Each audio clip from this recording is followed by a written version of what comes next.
Don't touch what you can't afford, Daisy's voice sliced through the foyer like broken glass.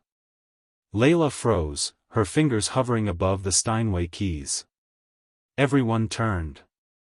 It's not a toy, Daisy added, smiling for the crowd now. This piano has played for royalty. Not playground musicians. Layla's throat burned, but she didn't move. Not yet. Not until Mr. Johnson's voice cut through the silence. Funny, he said, stepping forward. Because I've never heard royalty make a piano weep the way she can. The room stilled.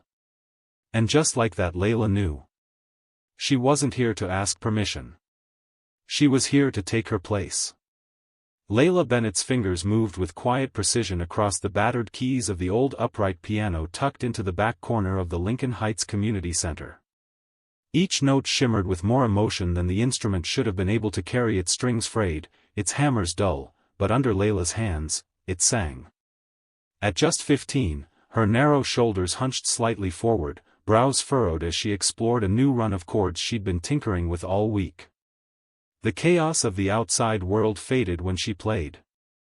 Layla, a gentle voice called out. She jumped slightly and turned her head. Mr. Jacobs, the center's aging music instructor, was standing by the door with a warm smile and a manila envelope in his hand. That was beautiful, he said, stepping into the room. Layla gave a bashful smile and tucked one of her braids behind her ear.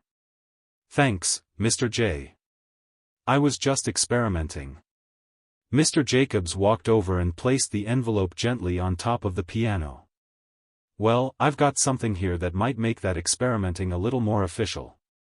Layla blinked. What is it? The Westbridge School of Music is hosting an open house this weekend. Performances, student showcases, faculty tours, the whole 9 yards. They're looking for new talent. She stared at the envelope. Westbridge? That's for, like, prodigies, she said quietly. Mr. Jacobs nodded. Exactly. Which is why I sent them a video of you playing last month. One of my old colleagues teaches there now. He was floored. Her fingers hovered over the envelope as if it might vanish if she touched it. The paper was heavy, cream-colored, and embossed with gold lettering. She opened it slowly. I don't understand. How did they even? I told you. I sent it in, he repeated gently. They listened. And they invited you. Layla shook her head. But I can't afford anything like this. Mr. Jacobs's smile softened. It's just an open house. No cost to attend.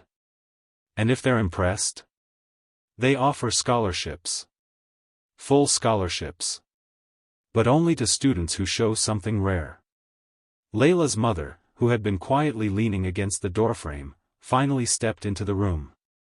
Still dressed in scrubs from her overnight nursing shift, she looked tired but her eyes sparkled with pride. My baby's always been rare, she said, placing a hand on her daughter's shoulder. Ms. Bennett, Mr. Jacobs nodded. Your daughter has a gift. One that deserves a chance. Layla looked up at her mother. Hope stirred, but it was tangled in doubt. We can't. We will, her mother said, her voice steady. We always find a way. Later that night, Layla sat at their small kitchen table, twirling the invitation between her fingers while the smell of her mom's famous chicken stew filled their apartment. The TV was off. Her younger brother, Jordan, and little sister, Amira, were doing homework nearby. Westbridge, huh? Jordan asked, not even looking up from his math sheet. That's the school that looks like the White House, right? Kind of, Layla murmured. They have 6 grand pianos, she added softly. Real ones. Practice rooms with acoustic padding. Performance halls with a stage and velvet curtains. Sounds fancy, her mother said, setting a bowl of stew in front of each kid. Layla nodded. It is. Her mom sat across from her. Mr. Jacobs says they offer help for students like us? Layla hesitated. He said if they think you're good enough, it doesn't matter where you come from. Her mom gave her a long look. And do you think you're good enough? Layla looked down at her bowl. I don't know. You've been playing since you were 7, her mom said, taking her hand. And teaching yourself since before you had real shoes for church. You've got more than talent, Layla, you've got fire. Layla smiled weakly. They might not see it. Then show them. Her mom's voice was quiet but firm. Let them hear it. That night, after the lights were off and the apartment had gone still, Layla sat back down at the piano. Her second-hand keyboard hummed beneath her fingers as she played the only piece she knew by heart, Chopin's Ballade No. 1 in G minor. The notes flowed out softly, echoing her fears, her dreams, the years of practice in a noisy apartment where music was the only thing that ever silenced the world. And now, with one invitation and one open door, she was about to play for a different audience. Not to prove her worth, but to remind herself that it was always there. The iron gates of Westbridge School of Music opened slowly, creaking as if even they were hesitant to let outsiders in. Layla and her mother drove through them in their faded blue Honda Civic, which groaned slightly as it climbed the pristine, curved driveway. Everywhere Layla looked, she saw gleaming BMWs, Audis, Porsches. Sleek, silver. Quiet. Elegant. Their humble car stood out like a rusted bike in an art gallery. Her stomach twisted. The campus was breathtaking, manicured gardens, limestone pathways, fountains that looked like they belonged outside a palace. The main hall loomed ahead, columns rising like marble trees, and a polished banner fluttered above the entrance. Annual Showcase and Open House, celebrating excellence. Phew, her mother whispered, slowing the car. This place looks like it charges admission just to breathe the air. Layla didn't laugh. She couldn't. Her fingers clutched the invitation in her lap as though it could shield her from what she was about to face. Her Sunday best dress, carefully ironed that morning, now felt plain and wrong. They parked between a Mercedes and a Jaguar, both of which looked like they'd been detailed that morning. As Layla stepped out, she felt the weight of gravel crunching under her old flats, the sound too loud in this perfect world. Ready? Her mother asked, smoothing down her blazer and adjusting the strap of her purse. Layla nodded, though the answer was no. As they entered the grand foyer, the cool air hit her first, flavored with floral hints and furniture polish. Then came the chandelier, catching the afternoon light like a galaxy trapped in glass. Marble floors stretched in every direction, and ornate staircases twisted upward into silence. Layla stood frozen. But then she saw it. At the base of the main staircase, perched on a platform lined with red velvet, was a Steinway concert grand. Its lid rose like a wing, glossy black and impossibly beautiful. Every inch of it gleamed. "Welcome to Westbridge," came a crisp voice behind them. They turned to find a woman in a navy suit holding a digital tablet. Her blonde hair was pulled into a perfect bun, and her smile didn't quite reach her eyes. "Are you here for the open house or as guests of a performer?" "My daughter was invited," Mrs. Bennett answered quickly. "We received a formal invitation from the school." "Name?" "Layla Bennett." "And I'm Renee Bennett." The woman scanned her list. "Ah, yes. Bennett. Referred by Gregory Jacobs." A subtle shift in her expression, professional recognition, or maybe surprise. "Welcome. I'm Ms. Whitmore, event coordinator. Please follow the main hallway to the east atrium. Refreshments and student guides are available. The showcase begins in 30 minutes. She handed them 2 printed programs and stepped aside with mechanical grace. Layla opened hers slowly, scanning the list of performers. The names read like music royalty: Avery Chen, Sebastian Leclerc, Daisy Wellington. Each entry had a small paragraph beneath it: winner of the Vienna Youth Symphony Prize, performed solo at Carnegie Hall, masterclass student of Maestro Arturo Silva. Every name was followed by accolades. International awards. Private tutors. Conservatory scholarships. Layla's name wasn't anywhere. Of course not. As they walked deeper into the building, the conversations around them blurred into soft hums of Italian, French, and the language of privilege. Parents sipped sparkling water from crystal flutes and discussed auditions, travel recitals, and brand-name violins. Layla felt smaller with every step. "I don't know if I belong here," she whispered to her mother. Mrs. Bennett set her cup down, jaw tight. "Layla. You belong anywhere your music takes you." A chime sounded over the speakers 5 minutes to the showcase. Families began moving toward the concert hall. Layla and her mother found 2 seats near the back. Layla unfolded the program again, her eyes settling on the final performer. Daisy Wellington, Franz Liszt, La Campanella. A hush fell over the audience as a girl with platinum blonde hair entered through a side door. She moved with practiced elegance, like someone used to being watched. Her dress shimmered in the light black silk with silver trim and her posture was perfect.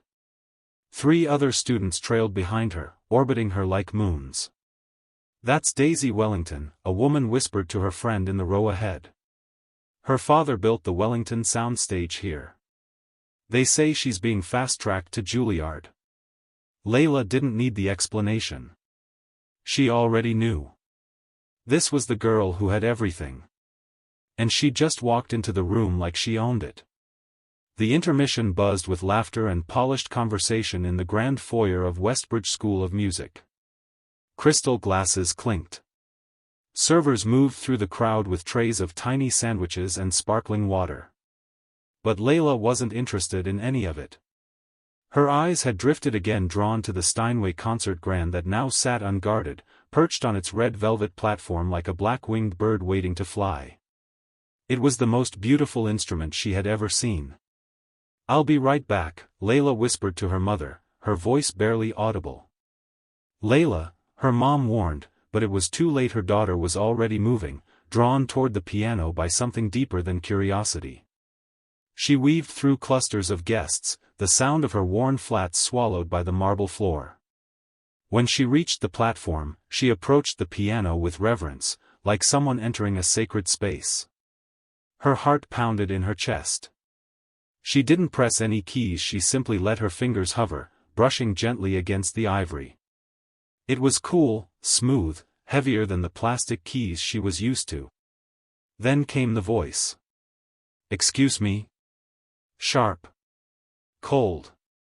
Measured. Layla pulled her hand back instantly, as if she'd been shocked. Daisy Wellington stood just a few feet away, arms folded, flanked by 2 other impeccably dressed students. Her voice carried, though she barely raised it. "What do you think you're doing?" Layla swallowed. I wasn't playing. I just wanted to." Daisy's eyes narrowed, her lips curling ever so slightly. "That's a $160,000 Steinway concert grand. It's not for casual browsing." Layla blinked, confused. I play piano." "Oh?" Daisy said, in a tone that made it clear she didn't believe her. "What do you play? Chopsticks on a keyboard from Walmart?" A few nearby heads turned. "I'm working on Chopin's Ballade in G minor," Layla said quietly. Daisy raised a perfectly arched eyebrow.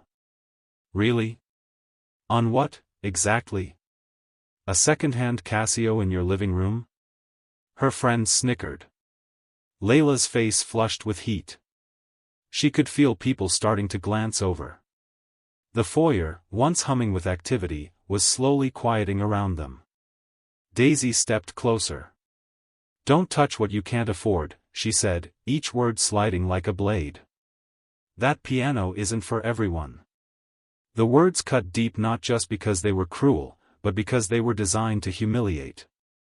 And worse, they were working. Layla's mouth opened, then closed. Her hands were trembling at her sides. That's when a calm, steady voice broke through the tension. Is there a problem here? The crowd shifted. Heads turned. Mr. Jacobs, dressed in his modest brown blazer, stepped forward from the crowd, holding a manila folder in one hand and a program in the other. He came to stand beside Layla, placing a gentle hand on her shoulder. "Miss Wellington," he said politely, "I believe this is a student invited by Westbridge.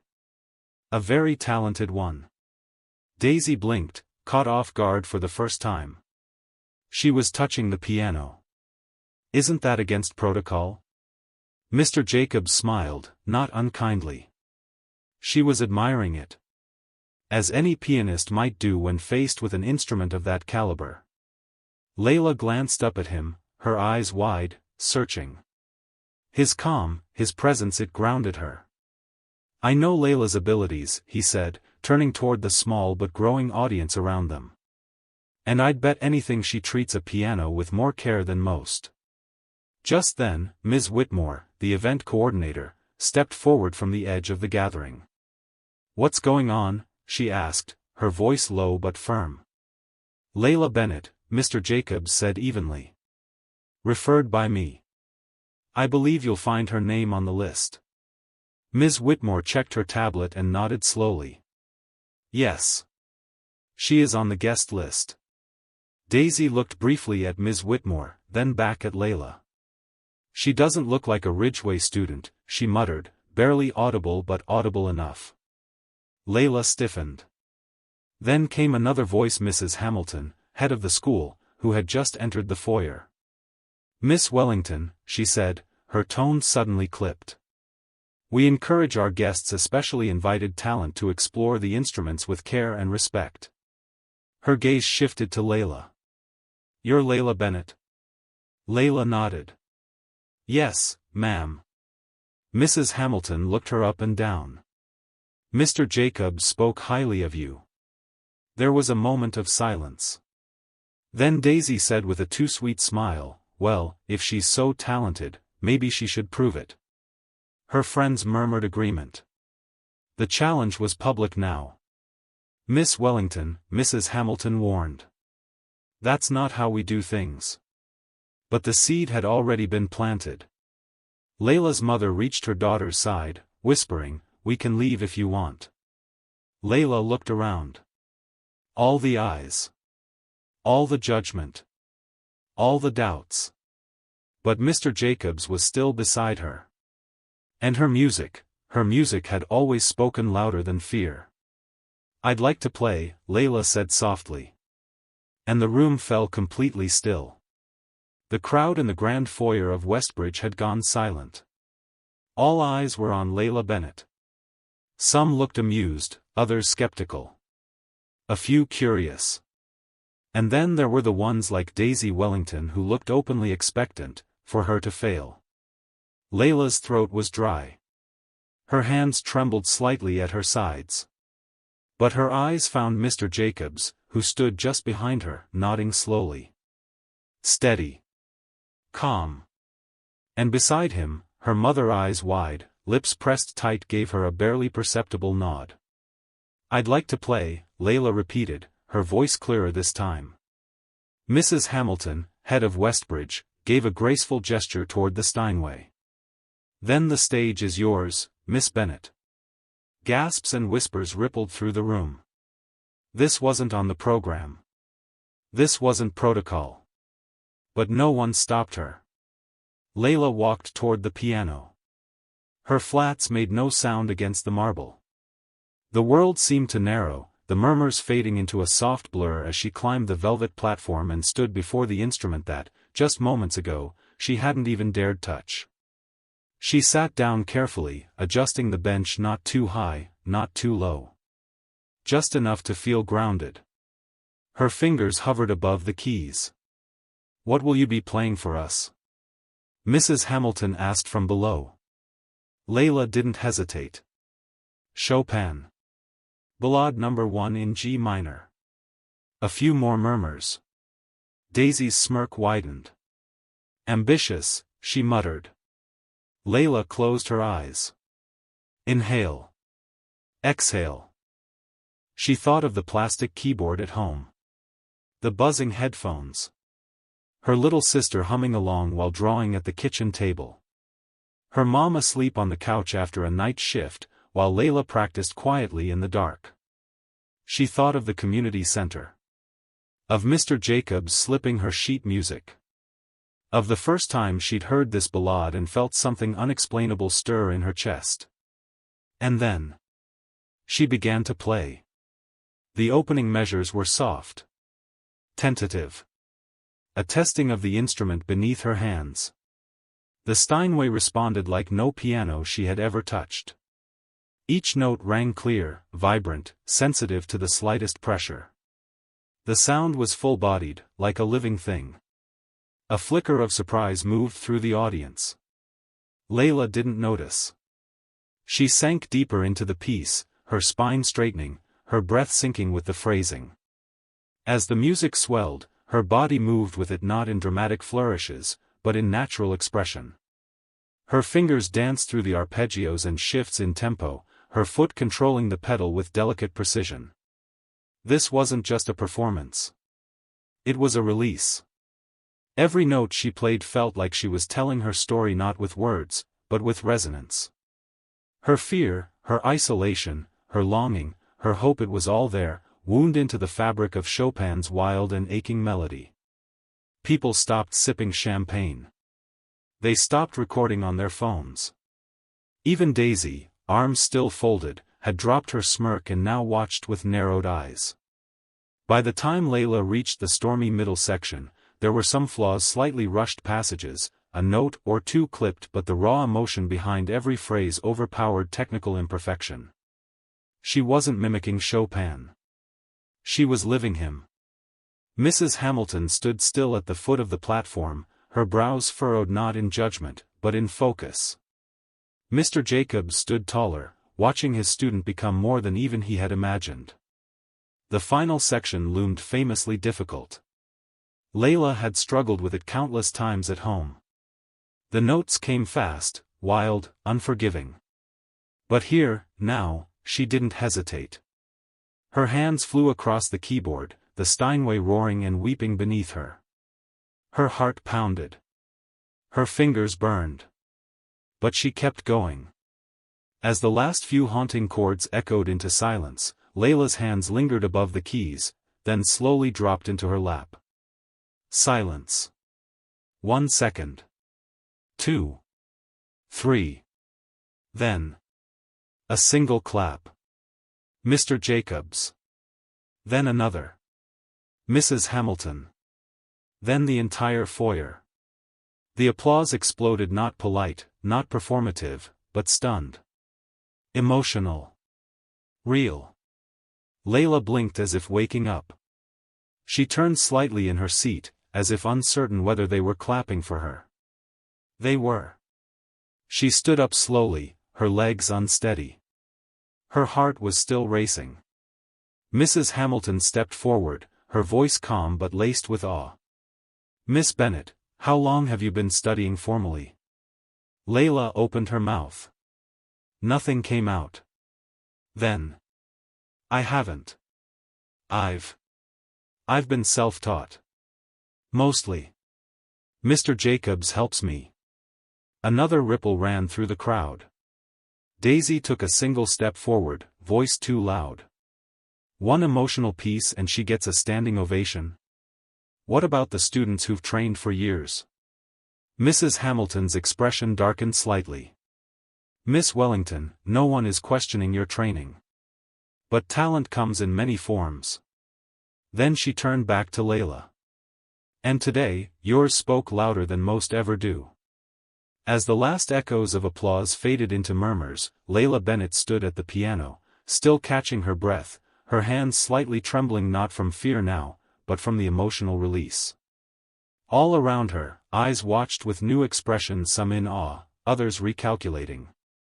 The crowd had shifted. She wasn't invisible anymore. That's when Daisy Wellington stepped forward, her voice sharp enough to slice through the moment. She probably spent months preparing just that one piece, she said loud enough for everyone to hear. Anyone can pull off a stunt if they focus on one dramatic performance. The words dropped heavy into the room. A few parents glanced at each other. Some students looked uncomfortable. But others, clearly still loyal to Daisy's social orbit, nodded faintly. She's what self-taught. Daisy continued, folding her arms. That wasn't technique. It was just emotion. Mr. Jacobs stepped forward, his voice calm but clear. Miss Wellington, you're entitled to your opinion. But technique without heart is just noise. What Layla played was music. A hush settled again. That's when Mrs. Hamilton turned toward a silver-haired man in a tweed jacket, who had been silently observing from the side since the performance began. Dr. Reed, she said. You've been awfully quiet. He stepped forward slowly, his posture dignified. The moment he moved, the atmosphere shifted. Faculty around him straightened. Students stood taller. This was Dr. Elijah Reed, head of piano studies at Westbridge. A legend in his own right. He stopped in front of Layla and looked at her not with skepticism but with intense curiosity. That was extraordinary, he said simply. Not flawless. But real. Layla opened her mouth to speak but couldn't find the words. You're self-taught? She nodded. Mostly. I watch videos online. I slow them down, study fingerings, and I listen. A lot. Dr. Reed tilted his head. You learn music, by ear? Yes, sir. He glanced at Mrs. Hamilton, then back at Layla. Do you have perfect pitch? Layla hesitated. I don't know what that means exactly. I hear something, and I know where it is on the keyboard. That caused a new stir. One of the faculty members beside Dr. Reed whispered something urgently into his ear. He nodded, eyes never leaving Layla. Let's find out. He pulled a phone from his pocket and opened a recording. The crowd shifted again, unsure what was about to happen. Dr. Reed turned up the volume and hit play. A complex Bach invention filled the air, two-part counterpoint, quick tempo, winding melodies. Layla stood perfectly still, listening. Her brows knit in concentration. She closed her eyes. The recording stopped after 20 seconds. Dr. Reed looked at her. Could you play that? Layla glanced toward Mr. Jacobs. He gave her the smallest nod. I think so. She returned to the piano. No sheet music. No practice. Just sound and memory. She placed her hands on the keys, took a breath, and began. The melody was halting at first, hesitant, as if her mind was still reconstructing what she had heard. But then it clicked. She found the rhythm. The shape of the notes. The interplay between the left and right hand. It wasn't flawless, but it was undeniably correct. Her phrasing wasn't robotic, it was thoughtful, expressive. She added delicate dynamics. Slight tempo shifts. Interpretive choices. It sounded as if she had spent a week rehearsing, not 20 seconds hearing it once. By the time she reached the end, the room had gone silent again. Dr. Reed stepped forward, placing both hands on the edge of the piano. In all my years at Westbridge, he said, I've rarely seen someone with that level of oral memory and instinct. Daisy opened her mouth to speak, but nothing came out. Dr. Reed turned to Mrs. Hamilton. Her technique needs shaping. But if we shape it too much, we risk destroying what makes her special. Mrs. Hamilton nodded. Agreed. Layla looked down at the keys, her fingers still resting lightly on them. The girl who had walked into this room feeling like an intruder was now the most talked-about musician at Westbridge. The silence following Dr. Reed's declaration felt sacred, like the final note of a symphony that no one wanted to disturb. Layla Bennett still sat at the piano bench, her hands resting lightly on the keys, her breathing slow and unsteady. Her world had shifted, but she hadn't caught up yet. Everything felt both real and dreamlike. Then Mrs. Hamilton stepped forward, her heels clicking softly on the marble floor. She looked at Layla not as an intruder, not even as a student but as something far rarer. A discovery. "Miss Bennett," she said, her voice clear and measured. "Your performance today, and your demonstration of musical instinct, have moved not only this audience, but this institution." Layla turned toward her slowly. The room around her was still full of people, but in that moment, she only heard Mrs. Hamilton's voice. "At Westbridge, we pride ourselves on excellence, but more than that, on recognizing and nurturing the kind of talent that cannot be taught in any classroom," the headmistress continued. "After speaking with Dr. Reed and members of our faculty, and given the strength of your audition, I would like to formally extend an offer." The room went still again. "You are hereby invited to join the Westbridge School of Music," Mrs. Hamilton said, "on a full scholarship including tuition, private instruction, materials, and housing assistance." Layla's mouth fell open. Her mother gasped softly, one hand flying to her heart. Mr. Jacobs closed his eyes for a moment, as if offering a silent prayer of gratitude. Whispers rippled through the crowd. Shock. Admiration. A few held back applause only because they weren't sure if it was over. Layla rose from the bench slowly, her legs a little shaky. Thank you," she managed. I need to talk to my family, but, thank you." Mrs. Hamilton nodded. "Of course. We'll send over the full details. But I hope you'll consider this not just an invitation but a beginning." Then came the voice that shattered the moment.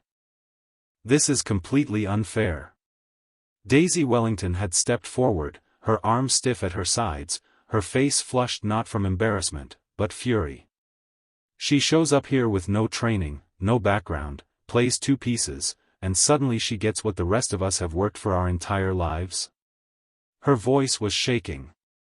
"There are students on the waiting list who have trained since they were toddlers." Mrs. Hamilton's expression cooled, her jaw setting. "Miss Wellington." "And what about me?" Daisy interrupted.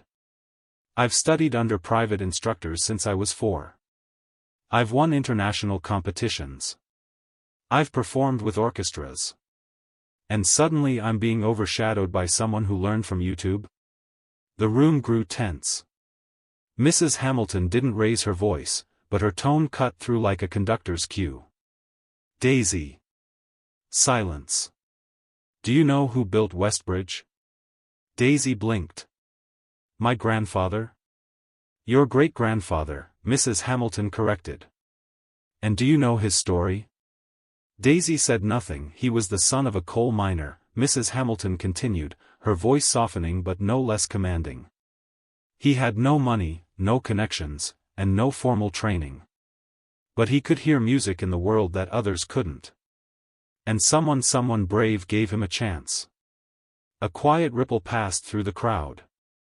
"We are here," she said, sweeping her hand around, "because of that chance." Westbridge was built on the belief that brilliance is not limited to pedigree. She turned to Layla again. "And today, we honored that legacy." Daisy didn't reply. Her face was still, but her eyes betrayed the storm inside. She looked around and realized, for the first time, she was standing alone. The circle of friends who had flanked her earlier were now scattered, whispering, staring not at her but at Layla. Only Victoria, her closest friend, remained by her side. Even she seemed unsure, torn between loyalty and the truth of what she'd just witnessed. Then Dr. Reed stepped forward, his voice quieter, but no less firm. "Miss Wellington," he said gently, "you are an exceptional pianist. No one doubts that. But talent comes in many forms, and today, Miss Bennett reminded us of something we too often forget, that soul is just as essential as skill." Daisy swallowed hard. Her voice came out small this time. She played well, but her fingering was wrong. Her technique, sloppy. Dr. Reed nodded. "She needs training. That's why we're offering it. But what she has, the raw ear, the feel that cannot be taught." Layla stood in stunned silence as the faculty moved toward her, offering greetings, congratulations, and gentle questions about her musical background. Her mother finally reached her side, pulling her into a quiet embrace. "You did it," she whispered, tears in her eyes. "You really did it." And behind her, Daisy Wellington turned away, shoulders rigid, face unreadable. For the first time, she understood, this wasn't about being replaced. It was about being reminded that talent doesn't always look like her. 3 days after the performance that had shaken the foundation of Westbridge, Layla Bennett returned to the campus, this time not as a stranger, but as a newly invited student. She clutched a folder filled with scholarship paperwork as she and her mother walked up the front steps. The sun reflected off the tall windows of the main building, casting light on the very same foyer where Layla had once stood, unsure if she belonged. Now, she knew she did. While her mother met with the admissions coordinator to finalize the documents, Layla was told she could explore the halls, get familiar, as the assistant had said. She wandered past practice rooms lined with glass. Some students were inside, running scales on violins or fine-tuning piano pieces. The corridors were quieter now than on showcase day, but the sense of expectation still hung in the air like sheet music waiting to be played. Then she turned a corner and froze. Daisy Wellington stood in front of a bulletin board, pinning up a recital flyer. She looked exactly the same. Immaculate bun. Navy practice uniform tailored to perfection. Head high. For a moment, neither girl said anything. Then Daisy turned and saw her. Her expression didn't change, but her eyes narrowed just enough. "Well," Daisy said flatly. "The prodigy returns." Layla's grip tightened around her folder. She nodded. "I'm here to finish the paperwork." Daisy turned fully toward her, arms crossed. "I figured." There was a long pause. "You moved fast," Daisy added, her voice controlled but laced with bitterness. "I've never seen Westbridge offer a full scholarship in under a week." Layla kept her gaze steady. "I didn't ask for it. They offered." "Oh, I know," Daisy said, with a smile that didn't reach her eyes. "It's the story, right? The girl from nowhere. Learned piano on a keyboard with missing keys. Played one emotional piece and everyone forgets technique even matters." Layla bristled but didn't respond. Daisy stepped forward. "You know what scares me," she said, her tone suddenly sharp. "That no matter how many hours I practice, how perfect I play, someone like you can just appear. No pedigree. No training. Just natural talent. And suddenly you're the headline." Layla swallowed. "Is that what you think this is?" "I think," Daisy said, her voice cracking slightly, "that if I had played what you played, flawed fingering, uneven transitions, I'd be pulled aside for correction. But when you do it, they call it raw and inspired." Layla's jaw clenched. "I didn't come here to be compared to you." "Oh, but you will be," Daisy snapped. "Because that's how this place works. And trust me, Layla, emotion fades. When the novelty wears off, all that will matter is precision. Consistency. Control." Layla took a breath, her voice quiet but firm. "Maybe. But if emotion fades, why did everyone stop what they were doing to listen?" Daisy blinked. Layla stepped closer. "I respect your training. Really. Your playing is flawless. But maybe people aren't looking for perfect anymore. Maybe they're looking for real." The hallway was silent for a long beat. Daisy looked away, jaw tight. "My parents put everything into my music," she said at last, her voice low. "They made sure I had the best of everything. Teachers. Instruments. Master classes. If I fail, it's not just me, it's all of that. All of them. I don't get to just be." Layla understood then. Beneath Daisy's sharp edges wasn't just arrogance. It was pressure. Fear. A life built on never being allowed to fall. "I'm not your enemy," Layla said softly. "I don't want to take anything from you." Daisy looked back at her, expression unreadable. "You already have," she said quietly. Then she turned and walked away, the echo of her steps fading down the marble corridor. Layla stood alone for a moment, her pulse racing. There was no applause now. No piano.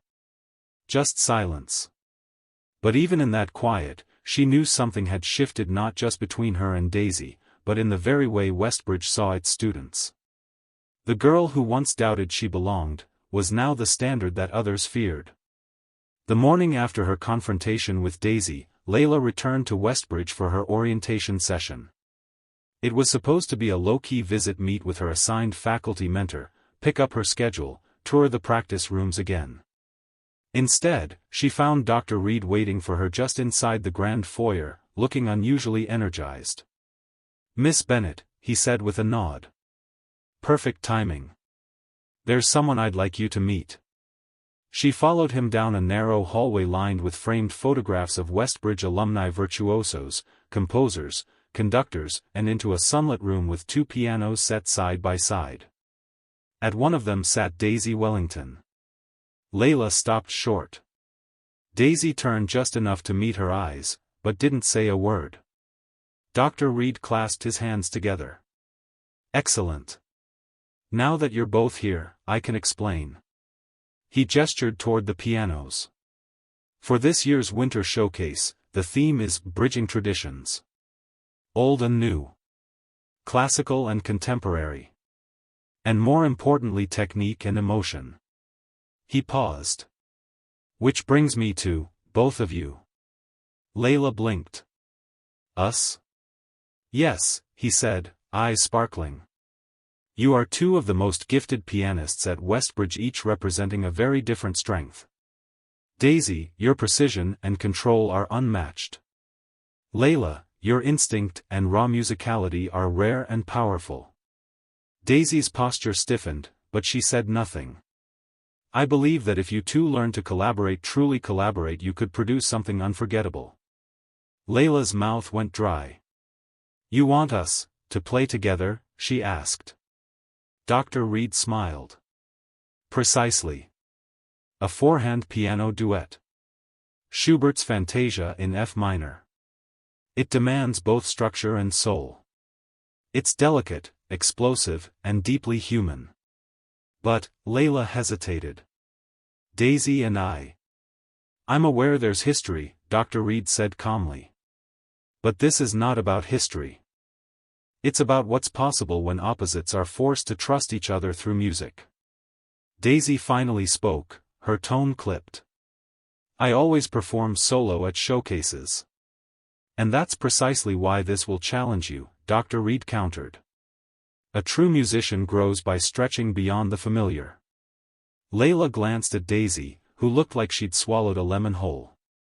Dr. Reed picked up a worn leather score from the table and handed it to them. "You'll start rehearsals next week. 3 sessions per week. I'll oversee the first few." Daisy took the sheet without a word. Layla did the same. Dr. Reed smiled as if he'd just handed them tickets to the moon. "Great. I'm looking forward to seeing how this evolves." And with that, he exited the room, leaving them alone. The silence was immediate and awkward. Layla studied the music. It was as intricate as it was breathtaking. The opening melancholic and yearning transitioned into a storm of shifting harmonies, intertwining hands, and emotional outbursts. They would have to sit shoulder to shoulder. Share breath. Anticipate each other's touch. Daisy finally broke the silence. "I don't want to do this," she said flatly. "Neither do I," Layla admitted. They stared at each other. "But we're doing it," Daisy said, flipping open the score and setting it on the stand. "So let's make it painless." Layla pulled out the bench. They sat barely an inch between them. "You take primo," Daisy said, pointing to the treble line. I'll play secondo. Layla nodded. Okay. Daisy adjusted the metronome on the piano. Layla flexed her fingers. Then they began. It was messy. Their tempos didn't match. Daisy was too sharp, too rigid. Layla was too fluid, too free. They collided in the middle register. They paused too long at transitions. Daisy rolled her eyes twice. Layla sighed more than once. But they finished the first page. Barely. Daisy pushed back on the bench. You're not following the metronome. Layla frowned. You're not listening to the phrasing. Because there is no phrasing, Daisy snapped. You're bending tempo like it's jazz. Layla stood. You know what? I don't need to be insulted to work with someone. Daisy stood too. And I don't need to carry someone who plays like she's making it up as she goes. They both froze. Layla's breath caught. Then she said quietly, maybe if you stopped performing and started feeling, we wouldn't have to fight so much. Daisy's jaw twitched. Her eyes narrowed, but behind them, something flickered. Uncertainty. She sat back down. Layla hesitated, then sat too. They looked at the keys. One of them reached up to turn back to page 1. Neither said whose hand it was. The weeks that followed were rough. Layla Bennett and Daisy Wellington met in practice room 7 every Monday, Wednesday, and Friday, just as Dr. Reed had scheduled. He sat in for the first few sessions, offering guidance, redirecting tension when it boiled over, and occasionally mediating glares that could have melted the piano keys. At first, the duet was a battlefield. Daisy was rigid, counting out every measure with her foot tapping a relentless metronomic beat.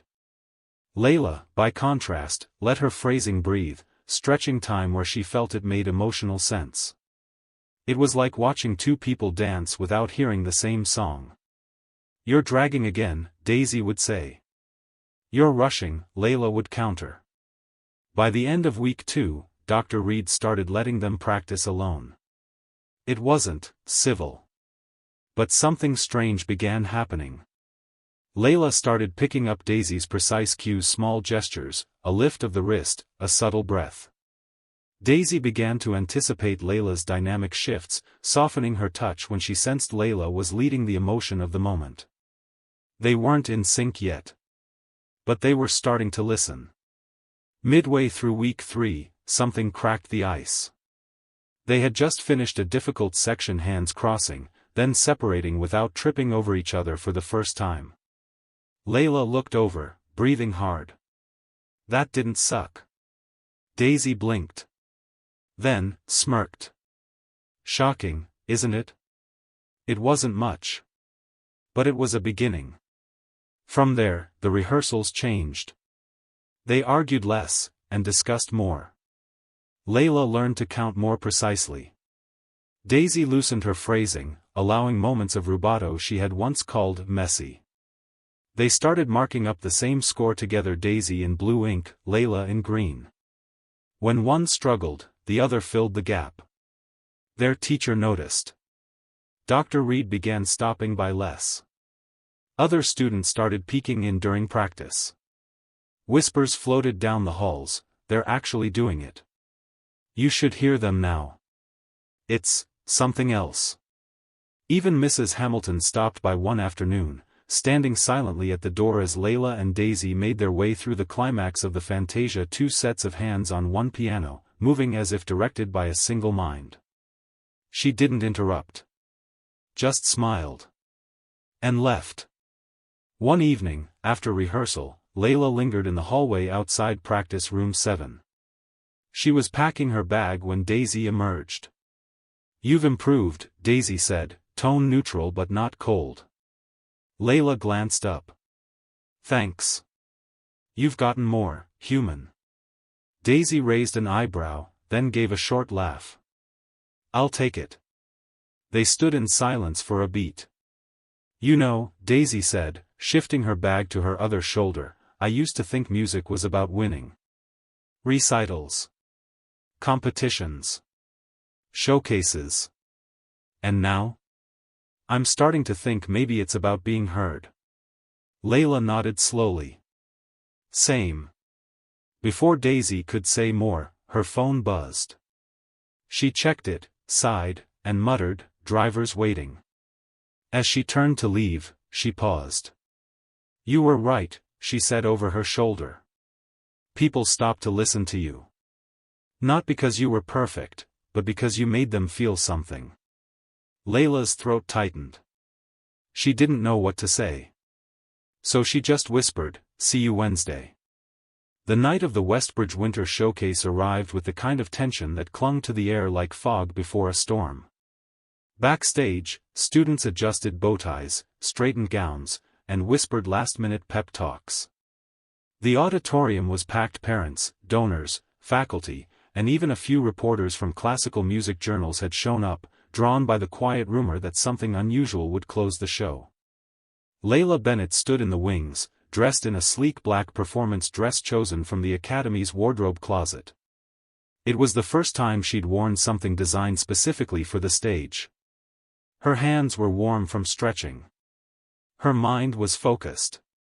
Across the curtain, she could see the edge of the crowd, her mother, beaming through tears, Mr. Jacobs, leaning forward like he could barely contain his pride. Beside her, Daisy Wellington was a picture of elegance in a shimmering silver gown. Her posture was impeccable. Her expression? Controlled. Composed. But her fingers kept flexing, betraying the nerves beneath. They exchanged a look. Not warm. Not hostile. But acknowledging. They were in this together now. A hush fell over the auditorium as Mrs. Hamilton stepped onto the stage. "Ladies and gentlemen," she said, her voice smooth and sure, "for our final performance this evening, we present a collaboration that reflects our theme, bridging traditions. A piece that demands not only technical mastery, but unity, precision, and heart." She smiled. Performing Schubert's Fantasia in F minor for 4 hands, please welcome Daisy Wellington and Layla Bennett.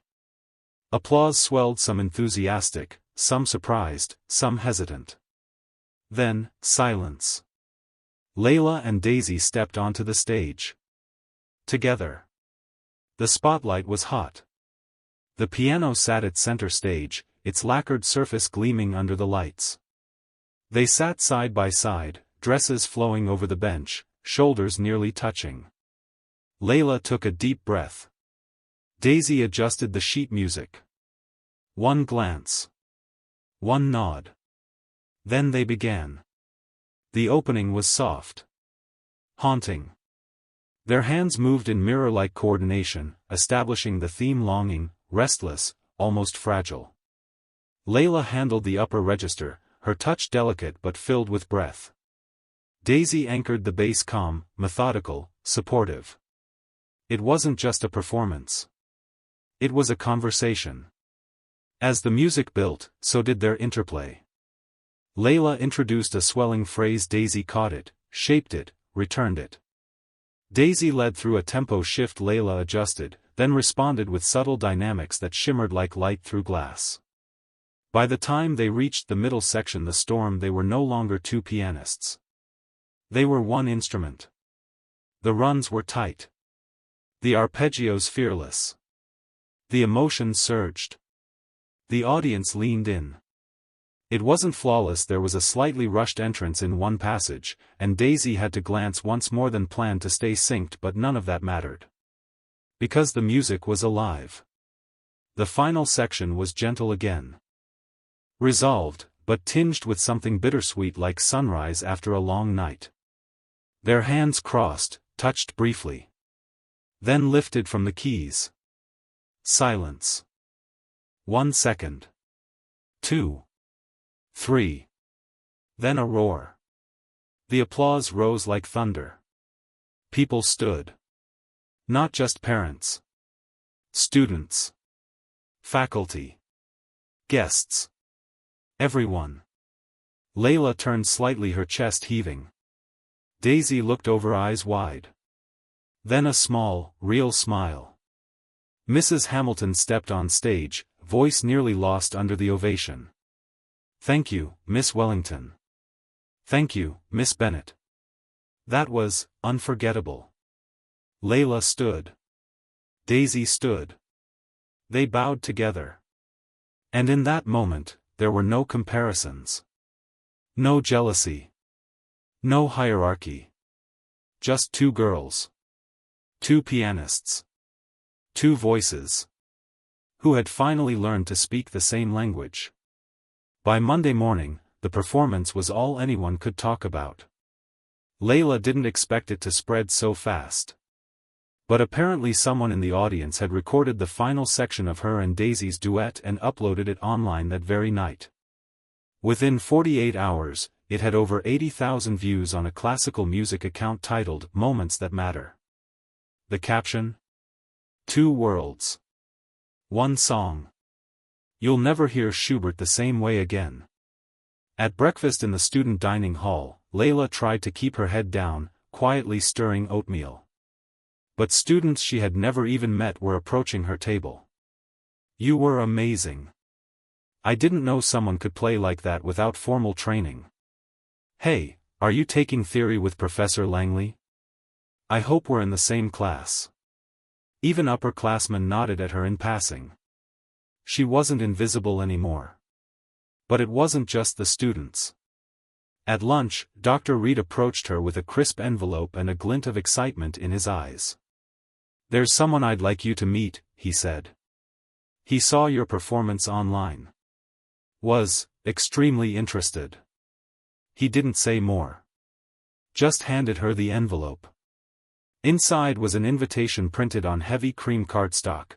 "The Young Classical Artists Foundation cordially invites Miss Layla Bennett to apply for its summer intensive fellowship program in Vienna, Austria. All travel, housing, and instruction costs fully covered. Recommendation from Westbridge faculty already submitted." Layla froze. "Vienna?" Dr. Reed smiled. "You'd be studying with some of the finest pianists in the world." She blinked. I've never even been on a plane." "Well," he said gently, "maybe it's time." She looked down at the invitation, her fingers trembling slightly. It didn't feel real. Nothing about her life used to feel real, not in the world of Steinways and chandeliers. She came from broken piano keys, YouTube videos, and practicing in silence while her siblings slept. But now? Now she was heading to Europe. That afternoon, Mrs. Hamilton invited her to her office, a vast room filled with shelves of vinyl records and antique metronomes. "You've changed something here, Miss Bennett," she said, folding her hands. "Not just with your music, but with your presence." Layla shifted in her chair. "I didn't mean to cause trouble." "You didn't," Mrs. Hamilton replied with a small smile. "You reminded us that genius can come dressed in sneakers and thrift store jackets." Then her voice softened. "And Daisy?" Layla hesitated. "She's not who I thought she was." Mrs. Hamilton nodded. "She's not who she thought she was either." There was a pause. Then, "Thank you for showing her that perfection doesn't have to come at the cost of humanity." Later that evening, as the sun set behind the Westbridge Bell Tower, Layla found herself sitting outside the music hall, feet dangling over the stone steps. She heard footsteps approaching. Daisy. Still immaculate. But, softer somehow. She sat beside Layla without a word. They watched the sky turn violet. After a long silence, Daisy said, "Vienna. That's big." Layla nodded. "You heard?" "I think the whole school heard." Another pause. Then Daisy said, "I've been invited to join the New York Conservatory pre-college program. Starting next fall." Layla turned. "That's incredible." Daisy shrugged. "My parents pulled strings. They always do. But you earned it." Daisy didn't reply for a moment. Then, "I think I did. This time." Layla smiled faintly. You know, we made something kind of beautiful up there. Daisy's lips curled into something not quite a smile but close. Yeah. We did. She stood to leave. Then stopped. And for the first time ever, held out her hand. Layla took it. A firm shake. And in that moment, rivalry became something else. Respect. The echoes of the showcase performance still lingered in the marble halls of Westbridge, but for Layla Bennett, reality was only just beginning to settle in. 2 days after the thunderous applause, Dr. Reed invited her to meet someone. This isn't just a congratulations, he said with a cryptic smile. It's a door. Layla followed him to the faculty lounge, where a sharply dressed man with silver-streaked hair and a leather briefcase was waiting. He stood when she entered. Miss Bennett, he said with a gentle nod, my name is Elliot Monroe, Director of Talent Outreach at the Young Classical Artists Foundation. Layla froze. She had read about the foundation online. It was elite, international, life-changing. I saw your performance, he continued. Live and again, 3 times. What you and Miss Wellington achieved was remarkable, but what struck me most was you. Your phrasing.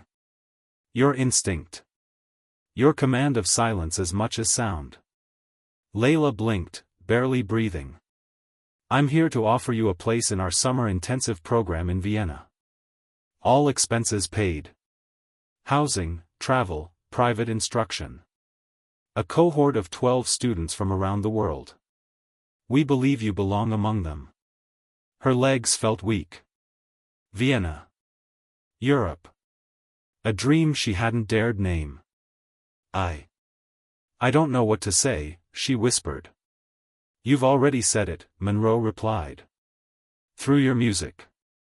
He handed her a folder and extended his hand. When you're ready. Later that evening, Layla returned to the apartment her family had moved into, small but warm, with more light than their old place, and quiet enough for her to practice without headphones. Her mom was on the couch, reading bills, her younger siblings doing homework at the table. Normal life. But something inside Layla had shifted forever. She sat down beside her mom and handed her the Vienna folder. Her mother opened it in silence. Then she looked at Layla, eyes wide. Austria? Layla nodded slowly.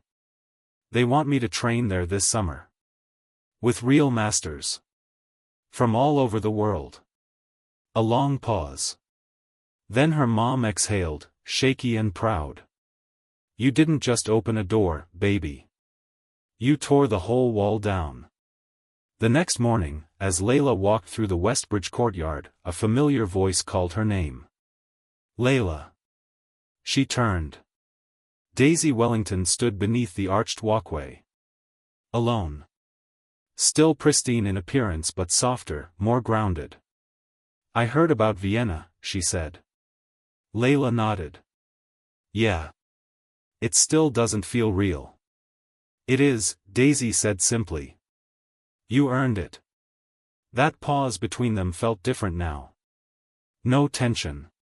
Just space, and truth. Daisy looked away, then added, I know we'll probably never be friends, not the kind who trade secrets or share coffee. But I wanted you to know what you did, what you can do, it's real. And it's rare.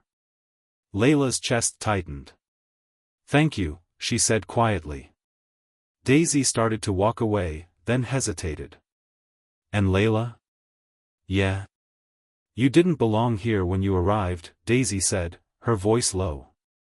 You transformed it until you did. And then, she was gone. That night, Layla returned to her room. She sat at her modest upright keyboard, not a grand, not Vienna's concert halls, just hers. She stared at the keys. At her hands. She thought about the girl she'd been only a few months ago. The girl who was told, don't touch what you can't afford. The girl who had sat on a folding chair in a community center, learning Chopin from YouTube videos while others played on 9-foot Steinways. She placed her fingers on the plastic keys. and began to play. This time, not to prove herself. Not to be accepted.